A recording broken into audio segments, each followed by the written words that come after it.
All right, friends, it's time to give you loyal listeners a discount on protein powder. You may or may not know, but I launched my very first protein powder 2 years ago. It's a grass-fed beef isolate with only 3 ingredients: grass-fed beef, either organic cacao or organic vanilla, and organic monk fruit. Now, if you don't want any of the added flavor and sweeteners, you can also just get unflavored.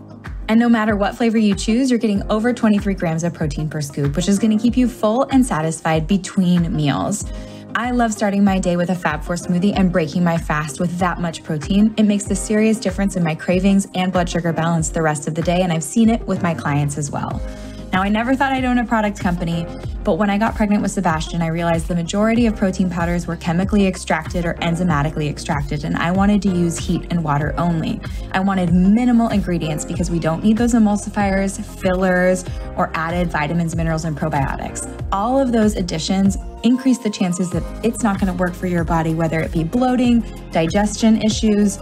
I just wanted pure, clean protein to keep you full and satisfied so you could build the most delicious Fab 4 smoothie. And I have to say, I'm pretty proud of the flavor. If you take a look at our reviews on Amazon, you'll see 5-star reviews for flavor. And that is key, because if you don't love your Fab 4 smoothie and you don't love drinking your protein powder, you're not going to do it. It won't become a habit, and it's consistency that outpaces everything. So if you're here and you're listening and you want to give our protein powder a try, use the code podcast5 for $5 off your order. And let me know if you love it. My favorite ways to apply this protein powder is in my Fab 4 smoothie, making freezer fudge, making chocolate milk, making hot chocolate, and throwing the unflavored into all my kids' baked goods. So let me know how you use it. Let me know if you love it, and share this podcast deal with your friends.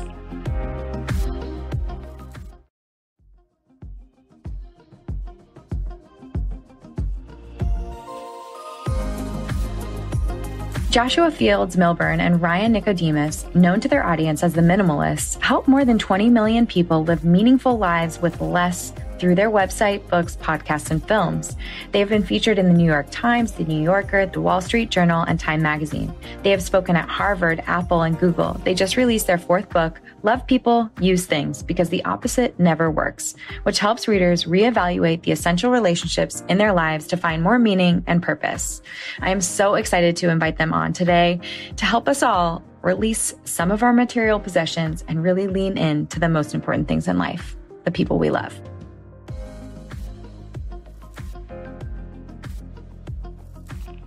Josh, Ryan, welcome to the show. I am so excited to have you. It's perfect timing post-pandemic and just deciding to live a minimal life. So thanks for being here. Oh, thanks so much for having us. It's funny, you said perfect timing. And I think when it comes to minimalism, I think it's always perfect timing. I mean, it happens to be the pandemic why it's perfect timing right now. But, you know, when I started this journey 10 years ago, it was perfect timing. You know, it's funny, Ron, when you started the journey back then, we started asking this question, what is essential in my life? And now over the last, year and a half or so, that word has come up so frequently. We hear it, Kelly, we hear it with essential travel, right? We hear essential employees, essential businesses, but now they've been stuck at home a lot. They've spent a lot more time at home, at least. And they're looking around at all the stuff they've accumulated over their entire life. And they're saying, well, what is actually essential in my life? And they're realizing that, oh no, many of the things that I thought were essential, thought that were adding value to my life, they're masquerading as though they're essential, but they're actually getting in the way of what's truly important. I love that. So beautifully and eloquently put too. It's your new book, Love People, Use Things, because the opposite never works, is out now. And that's why you're on the show today. But I think reading it and over the last week, it has solidified for me that I like fewer things. And I love the space that opens up for me. And you're exactly right. Like, what is essential, and evaluating that for your life is so critical in having the space to really do what you love, build relationships with those you love, and live a really meaningful life. So you guys are the experts and you're here to get into the details. So can we start from the beginning? What is minimalism, and how did you guys come in contact with this idea and start living a life centered around minimalism? Well, the thing we say in the book is minimalism is the thing that gets us past the things so we can make room for life's most important things, which actually aren't things at all. I think you highlighted that when you were speaking a second ago, you were talking about how you're making room, right? Because here's the thing, decluttering doesn't work. I could give you a book about how to tidy up your house, and there's nothing wrong with that.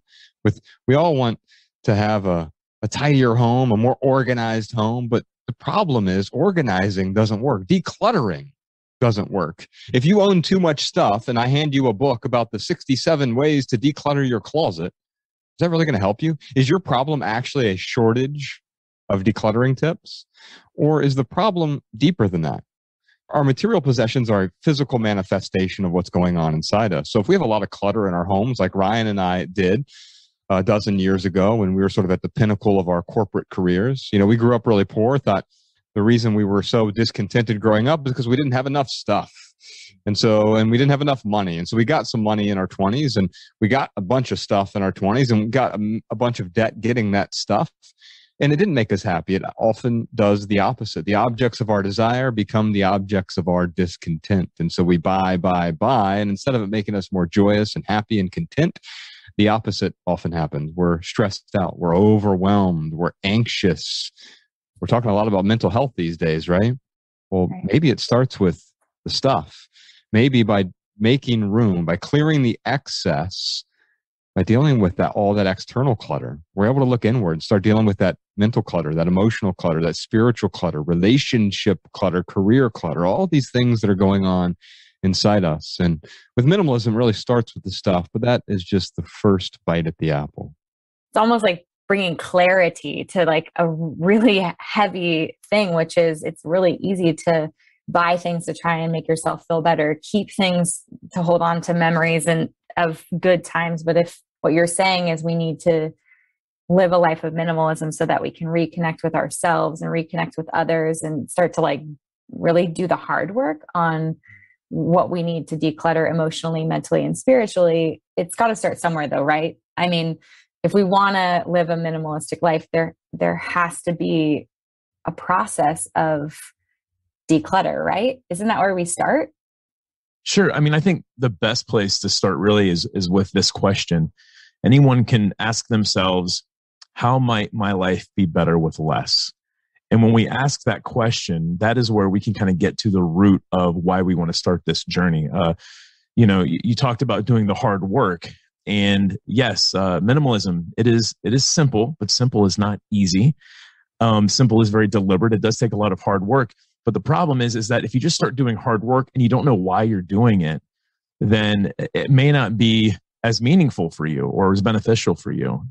And, I do want to say too, like minimalism, I know it sounds like this really radical lifestyle, but really the way Josh and I talk about it is it's a very practical lifestyle. I mean, we're not monks. We don't just have bare white walls. But what we do is we just, have everything in our life serves a purpose, what brings us joy. So for anyone listening to this, I just want to be very clear on this. Like minimalism is not this radical thing. Because here's the thing. If everyone stopped spending money right now in the economy would crash, right? It would topple. If we spend too much money, as we saw in 2008, the economy topples. And really this idea of minimalism, it's kind of, I think, that balance that at least that, for Josh and I, it really helped us find that balance of spending too much, too little, having too much, having too little. But yeah, I think it starts with the stuff. But once you get rid of that stuff, really, you're just making room for life's most important things.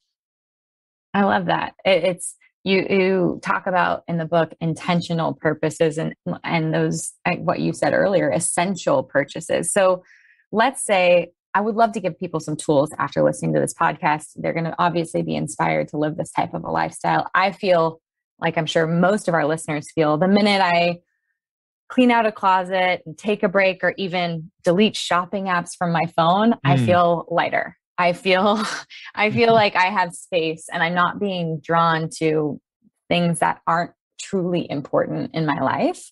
But you walk through the steps in the book of the first relationship being stuff. Like, how can we start to evaluate the stuff we have and evaluate our purchases to live a minimalistic life? When we wrote the book, we wanted it to be a traditional relationship book, but it's far from that. What we realized is, our relationships with people are often broken, damaged, destroyed, by our other relationships. So how do we heal our relationship with our stuff? How do we heal these other relationships in our life? Because as Ryan illustrated a moment ago, Ryan, we're not against stuff. Consumption is not the problem. Consumerism is the problem. What is consumerism? Consumerism is the ideology that buying things is going to make me happy, whole, or more complete. But the truth is, you're already enough. You were born complete. You have enough. Even in an empty room, you are complete. But in our culture, what do we always talk about? We talk about more, the pursuit of more. We never stop to consider less. And that's why Ryan asked you that question a moment ago. How might your life be better with less? Because understanding those benefits of simplifying, then if you understand that why, the how begins to take care of itself. Of course, as you mentioned, yes, there are some boundaries we can set up for ourselves. In the book, we call them 16 rules for living with less. We have these 16 different boundaries, really, that have helped Ryan and they've helped me establish a healthier relationship with our stuff. I'll give you an example of a couple of them. If you're overwhelmed, like the average person is, the average American household has 300,000 items in it. It's a lot of stuff. And that'd be fine if it was all adding value to our lives and bringing us joy and contentment and peace, but it's doing the opposite. But we don't know that, well, the truth is some of the things actually do amplify our lives. They enhance our experience of life, but it's buried beneath all of this other materialistic clutter. And so one of those 16 rules that we have in the book is called the no junk rule. Everything you own can fit in one of three piles. It's either essential, it is non-essential, but value-adding, that's the second category, or it is junk. Now, everyone has the same essential items for the most part. We all need food and shelter and clothing and communication and transportation and a vocation. All of these things are essential to us. And then we have these non-essential value-adding things. I'll give you an example. I have a couch in my living room, right? I have a dining room table in my kitchen. I could live without those things, but they add immense value to my life. And minimalism is not about deprivation. It's not deprivationism. It's minimalism. Maybe a better word for some folks would be intentionalism, especially if minimalism sounds too austere for you.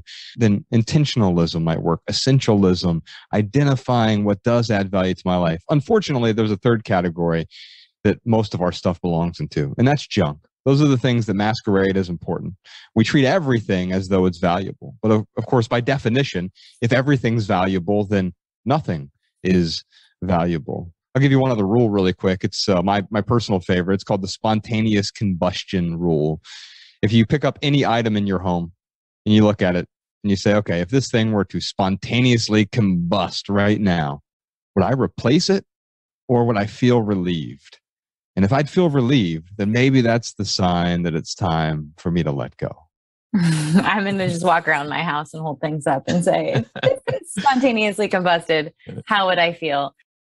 It's true because we're constantly collecting things, being given things, purchasing things, and we're sort of drowning in things, it feels like. You talk about asking yourself 6 questions before buying anything.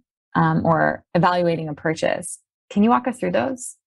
Yeah, I'd be happy to. So in the book, what we do is we identify, okay, there are certain things we want to do to be intentional. Now, Ryan already started with, he started out by talking about some of the questions we want to ask ourselves about, like, how might my life be better with less? That's not really a how question. That is a why question, right? Because what we're really saying here is, why do I want to simplify my life? But then if I'm standing at the checkout line somewhere, well, and I don't know about you, but I quite often feel the impulse to buy something. Especially and it doesn't have to be the checkout line anymore, right? It could be Amazon. And so how do I create a little bit of friction between me and the next purchase? And so the first question is, who am I buying this for? Am I buying it for me? Or am I buying this to signal something, a consumerist equanimity about myself to others? Is that new thing for you, or are you actually trying to project an image to others? And if it's truly for you and it makes sense to purchase it, then by all means, go ahead, get the item. Like I said, let's not deprive ourselves of the things that are going to enhance our lives. The second question is, will this add value to my life? man, we don't actually ask that question, do we? We buy things because we think we want it. It's called mimetic desire. We've adopted the desires of everyone else. We used to call it keeping up with the Joneses, right? Or now I guess it's keeping up with the Kardashians. It's keeping up with someone, but it's making us miserable. All this trying to keep up, all this competing. The third question is, can I afford it? And I don't just mean the price tag. Say you want to buy that new widget and it's $100. That's the price of it. But the true cost goes way beyond the price of the thing. The true cost is the cost of storing the thing and cleaning the thing and painting the thing and repurposing the thing, retooling the thing, putting batteries in the thing, changing the oil in the thing. And we're not even talking then about the psychological costs. What are the mental and emotional costs of owning these things in our life? The fourth question is this the best use of this money? So if I am going to spend that $100, and let's say I got the $100 cash, it's burning a hole in my pocket, as my mom used to say to me. And fine, I'm going to use this money, but is this the best use of this money? Because money is it's a limited resource. I don't have unlimited money. I don't know about you, but I certainly don't. And so, while I can spend this $100 here, and maybe I can even afford all the other costs, is this the best use of that money? There's this great line in one of our favorite songs by a singer-songwriter named Andy Davis. And he says, the song's called Good Life. But he has this line where he says, we struggle to pay rent because jeans are expensive. And what a beautifully, if you sum up our book in one line, it might just be that, because we're reallocating money on things we think we need and forsaking the things that we actually need. Two more questions here. What's the actual cost? And so we talked about being able to afford a thing, but what am I doing to the environment? What are the maintenance costs? What are the psychological costs? And finally, would the best version of me buy this thing? I had this friend, her name's Leslie, and she was at a checkout line and she was picking up an item there, and it was just an impulse purchase, and she said she wanted to buy it, and then she thought, well, what would Josh do? She said, I guess he wouldn't buy it. She said, I need to get one of those WWJD bracelets, people used to wear in like the 90s, and just like, what would Joshua do? And it was fascinating, because I need to ask myself that question, as in, what would the best version of me do? Would he or she make this one-click purchase? And if not, then just leaving it on the shelf as my future self letting go in advance. It's really powerful, because the friction that you're talking about, asking yourself these questions and reframing, like you're giving yourself 6 opportunities to say no to it. Whereas exactly what you just said, there's no friction when you're on an app on your phone and it takes one click to buy something. Yeah. And if you say yes to it, don't you feel so much better about that purchase? Because you weren't just justifying the purchase mentally, but you've gone through a visceral exercise, and you know in your viscera that this new thing is actually going to add value to your life. And how wonderful is that? Definitely. It's informed consent. It's an informed decision. You've looked at the facts, you've evaluated it against yourself and your environment and what you really, really want, not what the world wants of you. And that's pretty powerful. The opposite seems to be true. And you've highlighted it in your book, that we cling to things that we've had. Like, why are we doing that? Oh man, I think we cling for a lot of reasons. I know for me, when I was going through my decluttering minimalism journey, a lot of it had to do with sentimentality. That was definitely one reason. I remember when I came across this box of letters that my mom had sent me in high school, and a picture of like me and my prom date, and there was like a whiskey glass, like a shot glass they gave us for our senior prom gift, which is really weird. They were giving 18-year-old shot glass for prom gift. But I'm like looking at this stuff and I'm like, oh wow, like I hadn't even looked at it until, for years I hadn't looked at it. And it wasn't until I was going through my things and simplifying where I came across it. And I kind of had this like wave of emotion come over me and remembering some things, but I really just like, I just realized that I wasn't really getting value from those things. So for me, like, I just wanted to, I'm a minimalist now. I got to get rid of stuff. I just wanted to like throw that shoebox away, but I couldn't. Like, I was clinging to it. And I remember I was like, okay, I'm going to pick one thing out of this box. I'm going to let it go. and I'm going to see how I feel in the morning. And I remember I picked a letter that my mom had written me. And it's funny because the memory that I had with that letter before I read it, it was much different than like the emotion or the feeling that it invoked like after I read it. So me remembering it was different than actually experiencing it, if that makes any sense. So that was kind of like a first signal to me, like, oh, wow, maybe this isn't as important as I am making it out to be.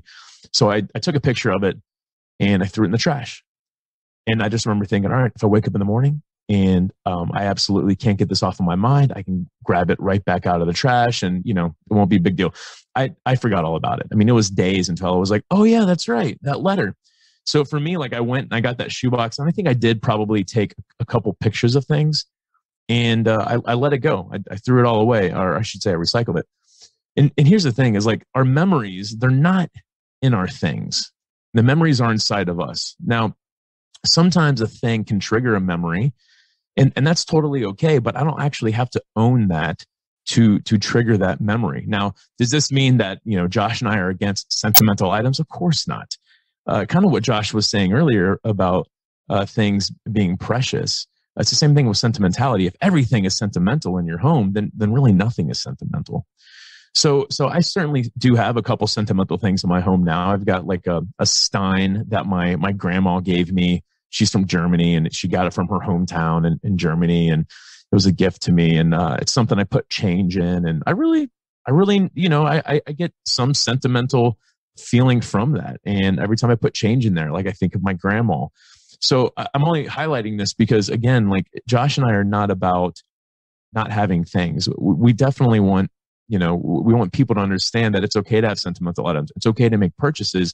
The problem is that, well, like you were alluding to earlier, when we do it without any friction, it really can start to get out of control really quickly. And then other reasons why we cling, oh man, for me, the other thing that comes up is cost. Like I worked for a telecommunications company and I had all these phones, all these phones that like I would get. And, you know, those phones were worth quite a bit of money at the time when they came out. And I just remember thinking like, man, I can't get rid of these phones because, man, you know, I got $2,000 worth of phones. Let's say I had 5 phones that were, you know, $400 each. I got $2,000 worth of phones here. And then I realized, I'm like, well, wait a minute. Like, I am never going to get $500 for a phone or $400 for a phone. That's 2 or 3 years old. So I really had to come to grips with something that Josh and I talk a lot about, which is sunk cost. There are certain costs in items that we just have to accept that they are sunk costs. So what did I do with those items? I didn't just, you know, recycle them. I did put them up on eBay, put them up on Craigslist, and I tried to get $50 for them, $20 for them, and some of them sold for, you know, barely nothing compared to what I paid for or what it was worth, I should say, at the time. And then the other stuff, yeah, if it didn't sell within a certain amount of time, I would let that go. And I just kind of looked at it as a sunk cost because really, for me to let go of items like that was much more valuable than me clinging to it and trying to tell myself, you know, some kind of story that one day this is going to be worth something, or, you know, I can't get rid of it until I get back, you know, what I put into this item. I had a plasma TV. I ended up selling it for like 80. It was like a, you know, 40-inch, 50-inch plasma TV. I ended up selling it for less than $100. I think I paid, you know, $1,000 for that thing. But I'll tell you, hey, getting that out of my home, again, that was great. But the people I sold it to, it was this like young couple who just moved into their first apartment together. And like, they were so excited to get this TV for like, I think it was $90 is what I sold it for. And like that, the joy that I was able to experience from like helping out this young couple who was just starting out on their own, it really felt good. So, you know, not only can someone kind of look at the sunk cost of an item to help them get rid of things, but also the items that we're not using that aren't adding value to us right now. There might be someone out there who those items could add some value to. So, you know, those are just a couple examples of reasons why I would cling. But certainly when we do things deliberately and come at it from a bit of a different approach, our grip gets a little looser. You mentioned that you weren't using those phones right now, but what if you use them? And the television, obviously, it had a major cost.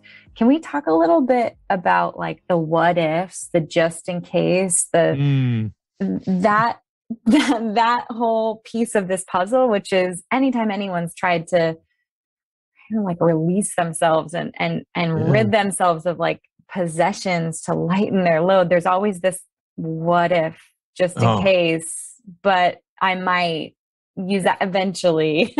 Can you walk us through how you might coach your community or people who follow you to work through that? Oh yeah. Just in case, they might be the three most dangerous words in the English language when strung together like that. Because yes, I think we can almost justify about anything. And I'll tell you, the first time it really hit me with the just in case items. So Josh and I, we simplified, we put our story online, we wrote a book, and we were going to go on this book tour. In the very first city that we went to, it was St. Petersburg, Florida. We open up the trunk to the car, and we're like, bringing our stuff into the hotel. And I'm looking at the trunk, and I'm like, dude, we are hypocrites, man. Like, we were only gone for like 2 weeks. We each had like 2 bags. I think Josh had like a garment bag with like a suit in there for whatever reason. And emergency funeral. Right. Just in case. Just in case. And, and it hit me like when we were talking about why did we pack so many things, it started to become very clear that it was all of these just in case items. Well, we're going to be in Florida, so I'm going to bring a pair of swimming trunks. And you know what? Maybe those swimming trunks will get dirty and I won't have a washing machine. And I'm going to bring a second pair of swimming trunks just in case. And there were all these just in case items. So Josh and I, we actually, that's one of the rules that we talk about and Love People Use Things. It is the just in case rule, or it's known as the 2020 rule. And the reasons why it's known as the 2020 rule is because what we realized is that all of the just in case items that we were holding on to, we could replace any just in case item for less than $20 in less than 20 minutes. Now, I know that in the beginning, that kind of sounds like maybe a rule of privilege. No one wants to spend $20 a day on just in case items. But the beautiful thing about it is you never have to use it. I mean, Josh and I, we have been using this rule for the last 10 years. We lived in the middle of nowhere, Montana. There was one traffic light and 1,500 square miles in this town that we lived in.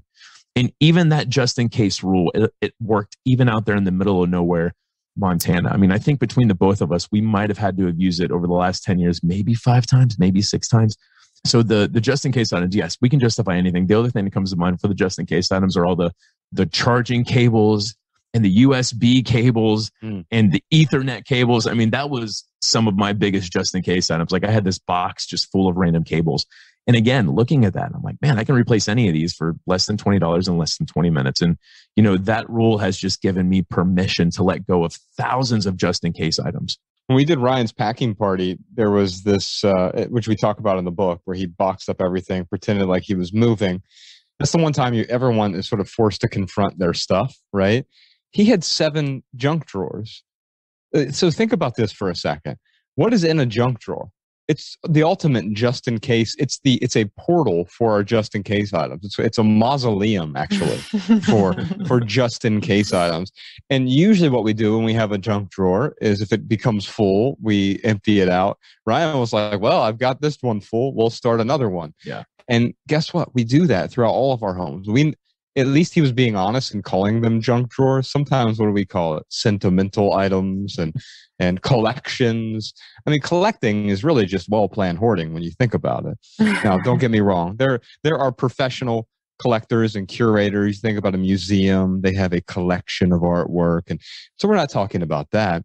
And if you truly get value from a collection, Ryan and I aren't here to say, bah, humbug, get rid of it. You're wrong. There is no right or wrong here. If it's making you miserable, though, then, maybe that's a sign to let go. It's interesting because you make the comparison to museum, where a collection is on display. It isn't overly cluttered. It's a very open space with perfectly curated things on the walls that make you feel calm. Mm-hmm. Yeah, absolutely. I mean, I love going to museums, and I'm really glad that there are professional curators out there. And it's funny because as you were describing that, Kelly, it made me think about how in museums, it's almost like the painting is a piece of it for sure, but the space, the walls, the architecture, like the Getty Museum in LA is like one of my favorite museums.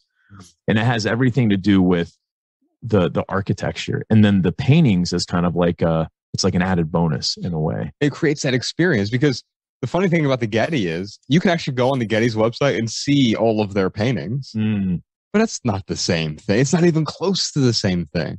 I was really frustrated when my favorite photography museum closed during COVID last year, the Annenberg Center for Photography. Ryan had been out there with me at least once or twice. We used to bring our daughter out there. And what was really nice about that, not our daughter, Ryan, I don't have a daughter. Wait a minute. My wife we have and a daughter? Yeah. You can borrow her. Okay, great. Yeah, I'm happy to lend you. Uncle Ryan. Yeah. Anyway, we used to go out there all the time, and it was a small museum. And so they had to be very intentional about what photography they placed out, because let's say they had 150 photos on display at any one time. And it was gorgeous. It was curated. I got immense value from it. But now imagine if they doubled that, tripled it, quadrupled it. What would happen? Oh, well, it would turn that beautiful experience into a bit of a nightmare. And yet that's what we're doing with our homes right now. All those things that do augment our life, they're crammed in with all the things that sort of spoil the things. No. And I loved how you explained, Ryan, how you went to Ryan's house and you packed up his house as if he was moving, because moving is like, well, I've moved a couple of times, once in the pandemic, but, and I'll move again twice in the pandemic, and I'll move again. But moving is one of the greatest gifts, because you are able to identify what is not essential, how to curate and create that feeling of walking into the Annenberg space for photography or a museum in your own home. Like what a gift you can give yourself and your family. I'm curious, when it came to packing up your house, Ryan, were there things that you were surprised you didn't keep? Oh, for sure. I mean, so just for the listeners who haven't heard of the packing party, real briefly, like when Josh and I first started the whole minimalism journey, Josh really started first, and he introduced me to minimalism. And I was really excited about being a minimalist, but I had no idea where to start. I'm like, great, I'm a minimalist. Great, what do I do now? So we came up with this idea of a packing party where we decided to pack up all my belongings as if I were moving. And then I would unpack only the items I needed over the next 3 weeks. So this was a 21-day experiment. Josh came over. He helped me pack up everything: my clothes, my kitchenware, my towels, my TVs, my electronics, my framed photographs and paintings, my toiletries. I mean, even my furniture, everything. We pretended like I was moving. So yes, when I was done with that 21-day experiment, I was blown away by, looking at 80% of my stuff still sitting in those boxes. Just sitting there unaccessed. It's like I had this, this revelation of like, wow, here are all these things I brought into my life to make me happy, but they're not really doing their job. And yeah, I was shocked by some of the furniture I never used. I was shocked by, some of the sentimental stuff I had sitting around that, I didn't even miss. I was very shocked that just 80% of my stuff was still in those boxes, but it's really where the minimalists.com started. It was with that packing party story. I decided to donate, to sell, to recycle all of it. And the rest is history. We did a reenactment of the packing party on our last Netflix film. We have a couple documentaries up on Netflix. First one was called Minimalism. The second one's called Less Is Now. And in Less Is Now, we did a sort of recreation of that, where we boxed up everything in a house that looked a lot like Ryan's condo, and sort of recreated that. And we had seen it work, and we'd heard some anecdotes about it, and we wanted to find out whether or not that was appropriate for other people. So in Love People Use Things, the new book, we had 47 families and individuals do a version of the packing party with us. There were sort of three options they had. They could do what Ryan did, jump all the way in, head first into the deep end, and pack up their whole house, pretend like they're moving, even cover up the furniture, everything. Or they could just do one room. If they just wanted to start small, start somewhere. You've got that spare bedroom, or you've got that bathroom or whatever, doing that packing party in just one room and seeing what adds value in there, and then moving on beyond that. And then the third option was you could do multiple rooms. So maybe you wanted to do your spare bedroom and your basement and your attic, and you could sort of pick. And the lessons people learn were amazing. And it started with the stuff, obviously, as minimalism does. But then these really profound lessons that came through, and we wrote about them in the book.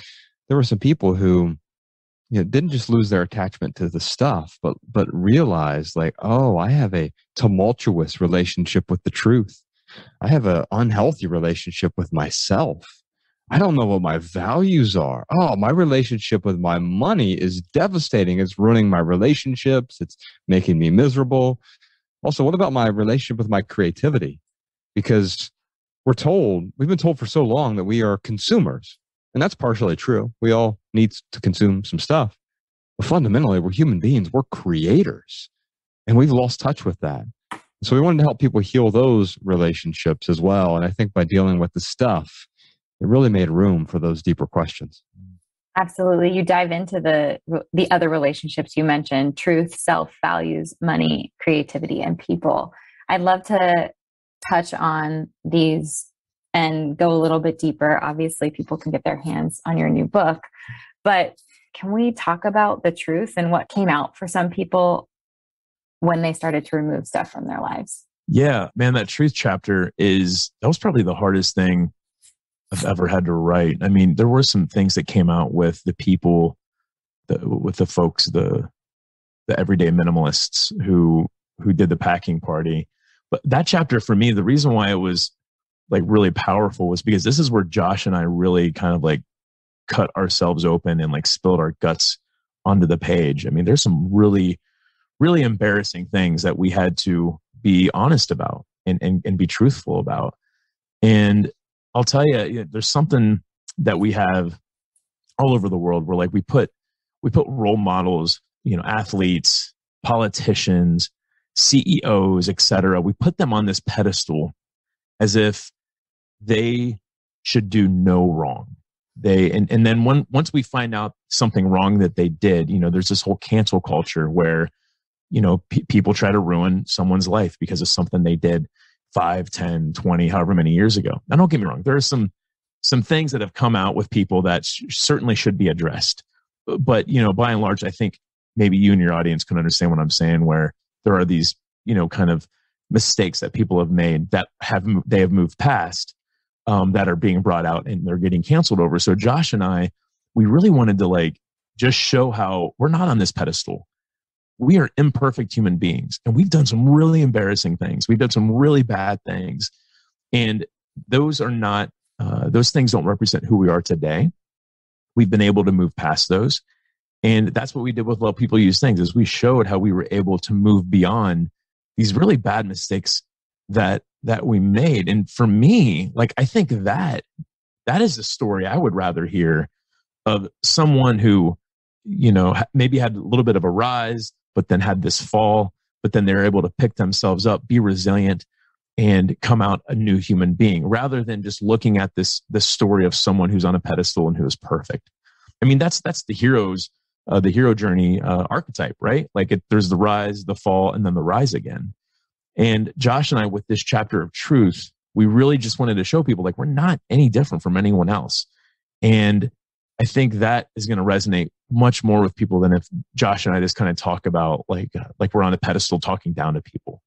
Definitely. I mean, there's so much more connection in reality. And what I think is interesting is that chapter is right after stuff. And it's, you've really removed the stuff. You're standing there naked. You're giving people your truth, and you're being honest about it. And I think people, I mean, you're the experts in this, but it's easy to buy things. And you have this quote about the American dream and the white picket fence being the prison, and keeping up with the Joneses and trying to kind of maybe use things as patchwork on top of what is truly us as a human being and our experience and what we've been through and our ability to be resilient and to be truthful. And I think it's a really beautiful first step. I didn't think that you guys were going to go there with the book, but it's really important because then you really dive into who am I, what are my values, and what are these relationships I have with things like people and money and creating.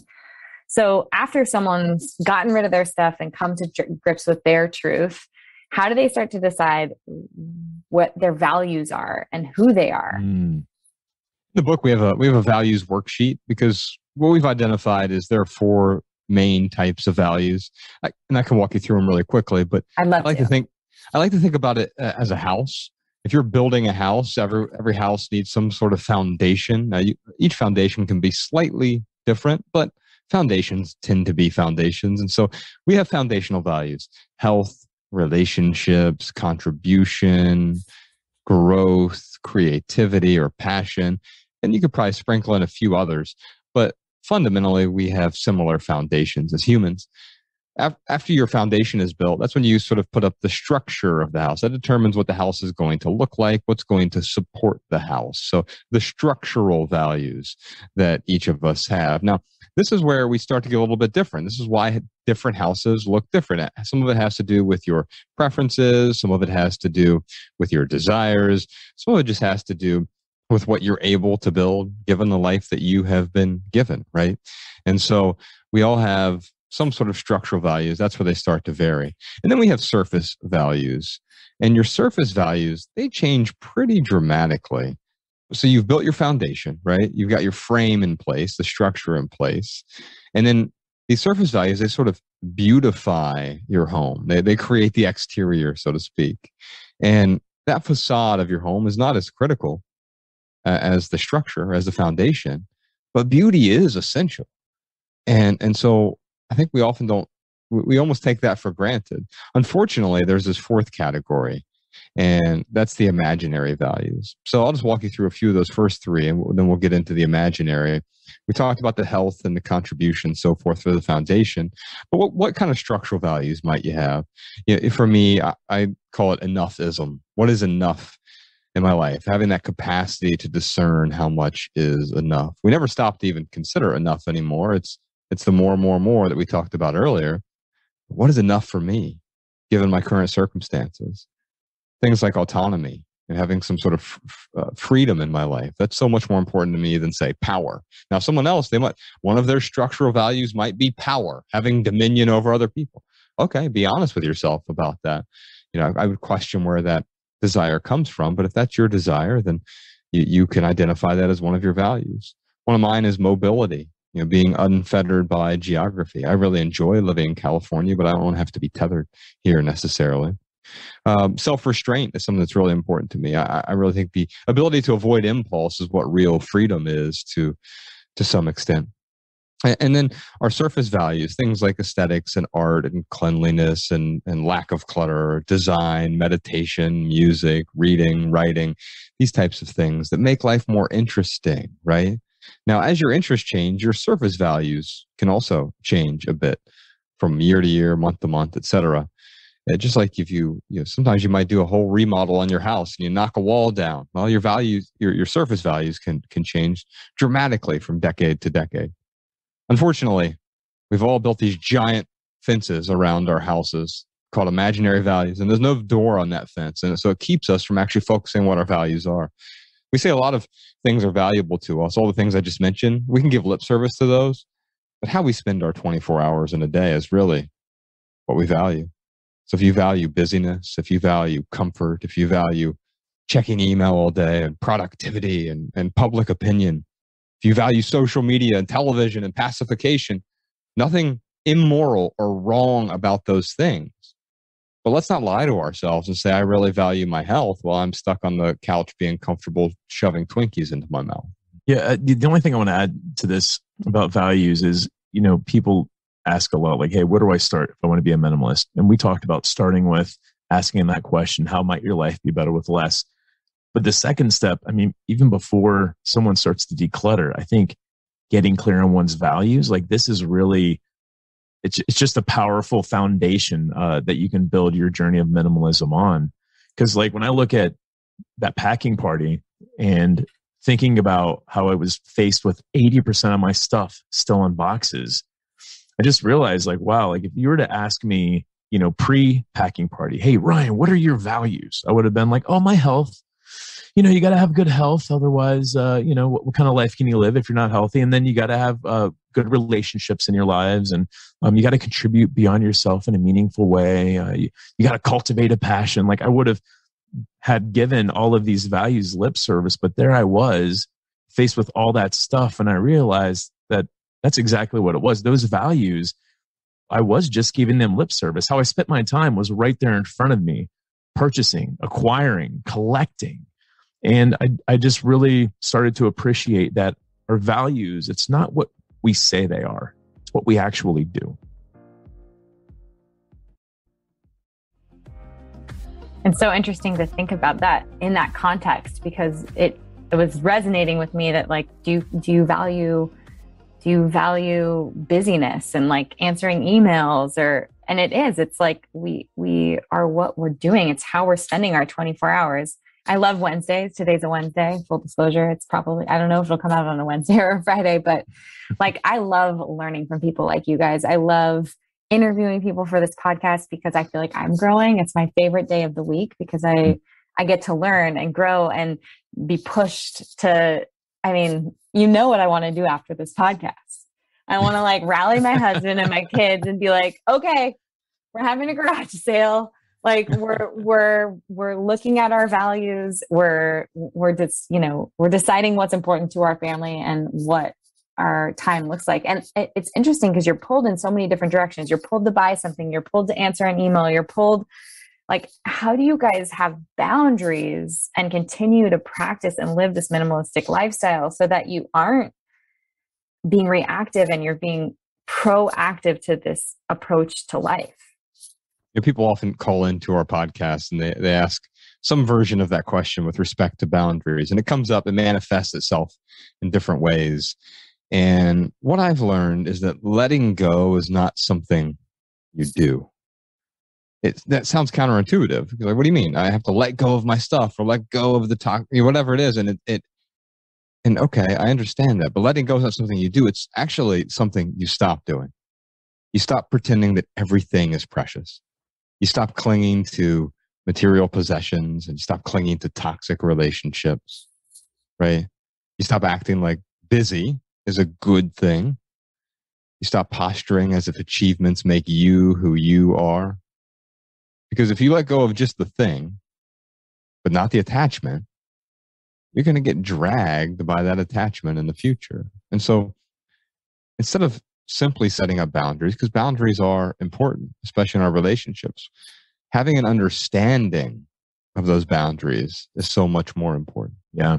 I wish I could sit here and say, buy our book, watch our documentaries, buy our previous, 3 books, and you'll know exactly what you need in your life, and you'll never want to buy anything again. I mean, it's not that simple, unfortunately. I mean, if I had a list of like, here are the 100 things you can have, Kelly, and here are the additional 100 things your husband can have, and you have a kid. So now here, it's just, unfortunately, there isn't a list like that. It is something that we have to cultivate. And that's really what Josh and I have been doing and talking about for the last decade. Is we've talked about cultivating really healthy relationships, a really healthy relationship with our stuff. Yes. With our friends and family.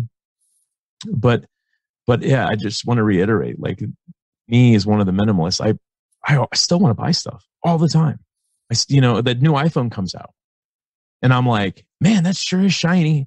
And man, when you get that box and you open it up and you take the plastic off, I mean, that's like an experience in itself. And I start to think about that. But because of these boundaries that we've set up, because of what we've been doing over the last decade, I can catch myself in those impulses and make a more informed decision. So, how do you keep a minimalist lifestyle? You constantly just call into question the impulses that you have, and you do this in a healthy way. And if you can catch those impulses, then a lot of the times you can stop yourself from making a bad decision. Those 6 questions you brought up about buying something, I mean, that's one way to catch an impulse. Looking at something as a just-in-case rule, that's catching myself in an impulse. So it's really it's really important to just build that muscle. I mean, I think the biggest thing that I've gotten out of this whole journey is I have developed this superpower of being willing to walk away from anything. And that's not just my stuff. I mean, that's also the people in my life. It's the business that Josh and I have. I mean, I intentionally every day am reevaluating, like, is there anything I need to walk away from in my life? And if so, I'm prepared to do that. God, that's real freedom, man. Because the opposite is what? sticking around out of pious obligation, right?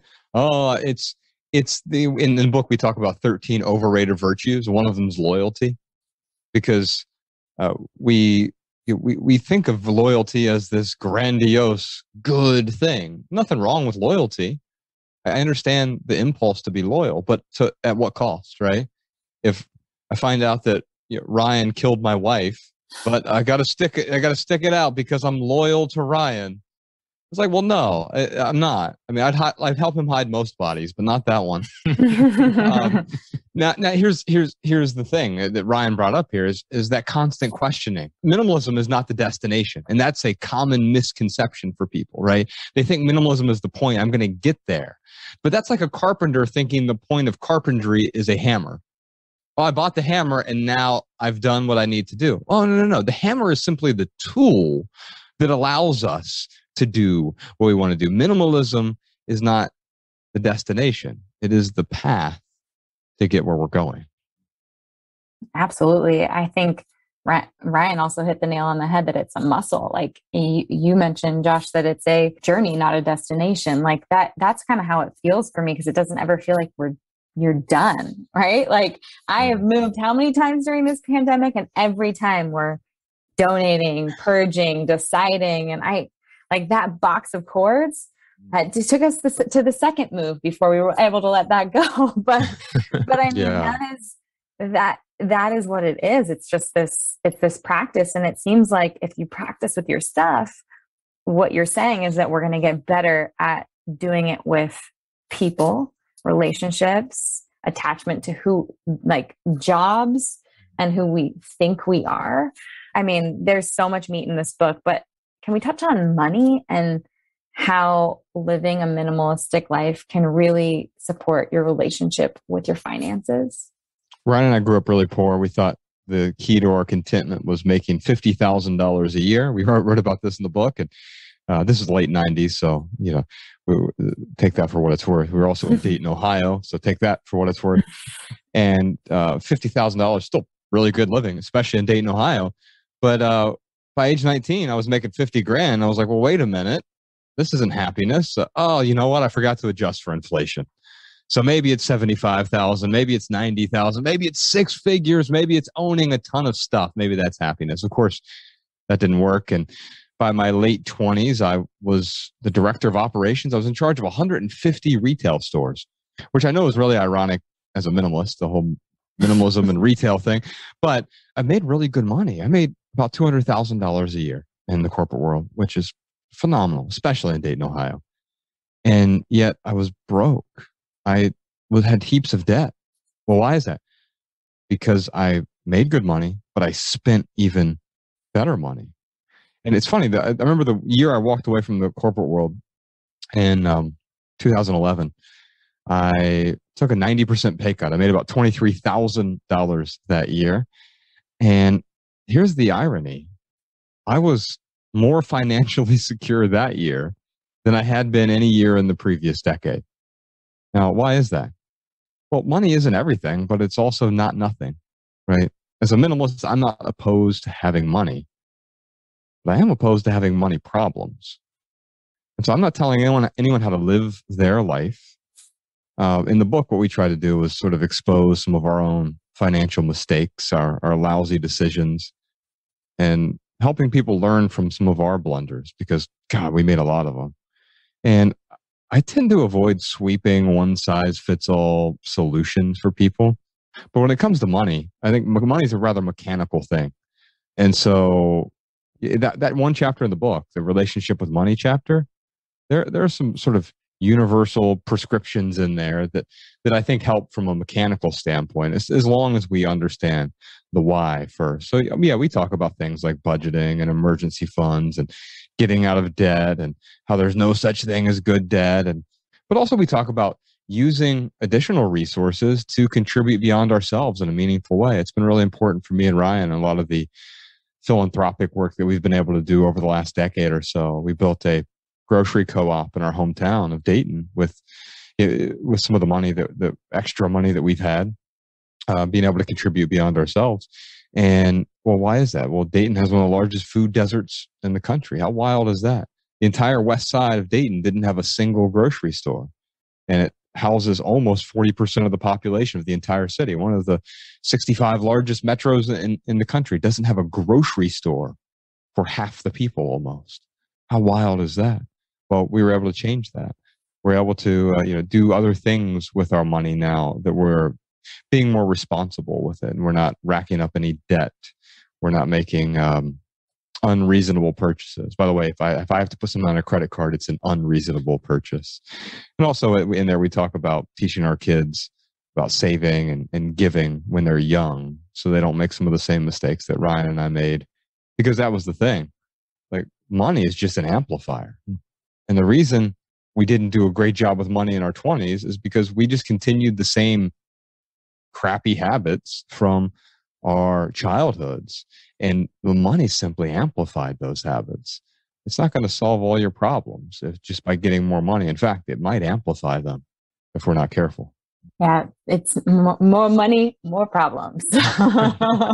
Amen.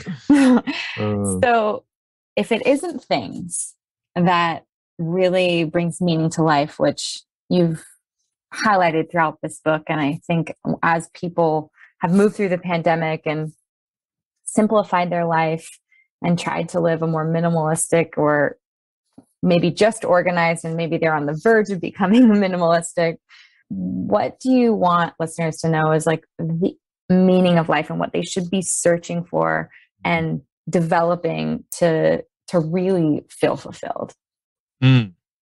Searching, man.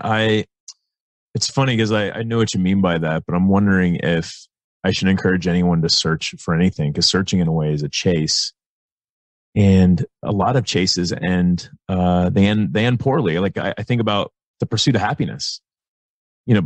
Before this whole journey into minimalism, I was really, really adamant about pursuing happiness, and arguably I would get that every once in a while. I'd get a new car and a burst of happiness. I'd get a new home. I'd go on a vacation, boom, a burst of happiness or excitement. And the problem with that is, happiness, the way I look at it now, is very much ephemeral. It's impossible for someone to be happy 100% of the time, to wake up in the morning, get out of bed, get on their unicorn and ride to work on a rainbow road. I mean, that's manic is what that is. And, the most manic people, they're out in the street directing traffic.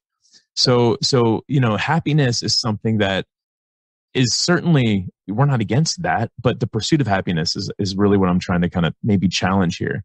I mean, what I kind of look at it, the way I look at life now is more about how can I live a meaningful life? And the thing, when we live a meaningful life, happiness and joy and excitement, all of those things are a beautiful byproduct of living a meaningful life. And the way you live a meaningful life is your short-term actions align with those values, those long-term values. It aligns with your beliefs. When we're doing that, we're certainly still going to hit bumps in the road. We're going to have, these down moments, these up moments. But if you can look in the mirror and really be honest with yourself, be like, wow, like I really am doing everything I can in alignment with my values, it does create a meaningful life. And the one thing I'll say too is, without the valleys, it's impossible to have the peaks. So, when life throws us these down times, it's something that personally I've learned to really not take for granted in a way. Don't get me wrong. It's not that I'm like a glutton for misery or anything, but there are these moments, maybe I'm feeling sad about something, and I can take a step back and be like, the fact that I even have the ability to experience this emotion, that's a pretty lucky thing. And maybe just reframing it in a certain way. But I was only able to get there through living a meaningful life. There's so much gratitude in those happy moments when we've experienced like the pain, the sadness, the grief. It makes those meaningful, joyous moments, it just like brings so much gratitude with them, which I think, you hit the nail on the head. You can't have a 24/7 unicorn riding a unicorn on a rainbow road type of a life, and your things are definitely not going to get you there either. Yeah. All depends on what you're seeking. Many of us say we want peace or freedom, but all of our actions, as Ryan talked about, they don't align with that value. We say we want peace, but then we embed ourselves in chaos throughout our days. We say yes to everything. And when we say yes to everything, then we're inadvertently saying no to our own tranquility in a way. I love what Ryan said about the pursuit of happiness. It's fascinating. It's almost like trying to capture a wave. I've done this with my daughter before we go to the beach, and I'll tell her, let me get your bucket before we go. I'll go get a wave for you and we'll bring it home. And she's smart enough to know that, oh, there's no wave in here. And yet, for most of my adult life, I was not smart enough to realize that I couldn't capture the wave, that wave of happiness. Oh, if I could just get my hands around this, if I could just put it in a bucket. Yeah, you do that with happiness. It's not a wave anymore. It's just a bunch of stagnant, dirty water. I love it. It's teaching your daughter the power of presence. Yes. Yeah. But not prescriptively, right? Yeah, it's weird. We do that in her school does. They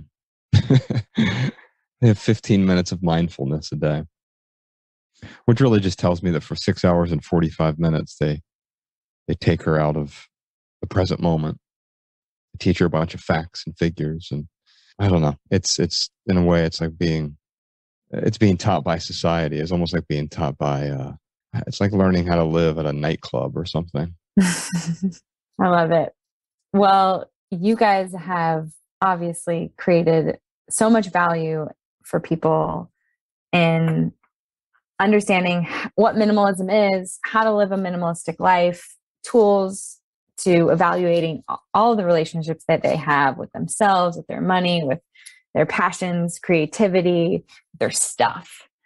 What advice would you want to leave the audience in regards to living a minimalistic life and what is essential? If there's one message that anyone listening to this could leave with, it would be this: love people and use things, because the opposite never works.